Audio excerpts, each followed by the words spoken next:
എന്തൊക്കെ റൂൾസ് ആണ് ചെയ്യേണ്ടത്? നമ്മൾ റോഡ് ക്രോസ് ചെയ്യുമ്പോൾ ഇതുപോലെ ശ്രദ്ധിക്കണം. പിന്നെ നമ്മൾ നടന്നു വരുമ്പോൾ കുറേ സ്ട്രേഞ്ചേഴ്സ് നമ്മൾക്ക് മിഠായിയോ അങ്ങനെ എന്തെങ്കിലും തരും. അത് നമ്മൾ ചിലപ്പോൾ അത് കിഡ്നാപ്പേഴ്സ് ആവാൻ സാധ്യതയുണ്ട്.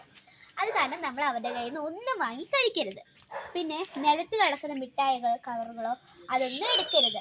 പിന്നെ എപ്പോഴും റോഡിൻ്റെ വലതുവശത്തൂടെ നടക്കണം. സീബ്ര ക്രോസിലൂടെ ക്രോസ് ചെയ്യണം. സീബ്ര ക്രോസ് ഉള്ള റോഡാണെങ്കിൽ സീബ്ര ക്രോസിലൂടെ ക്രോസ് ചെയ്യണം. നമ്മുടെ അടുത്ത് വല്ല വണ്ടികളോ അങ്ങനെ വല്ലതും കിടക്കുന്നുണ്ടെങ്കിൽ നമ്മൾ അതിൻ്റെ അടുത്ത് കൂടെ പോവാതെ നമ്മൾ കുറച്ച് മാറി നടക്കണം. അതൊക്കെയാണ് നമ്മൾ ചെയ്യേണ്ടത്. നമുക്ക് നടക്കാം.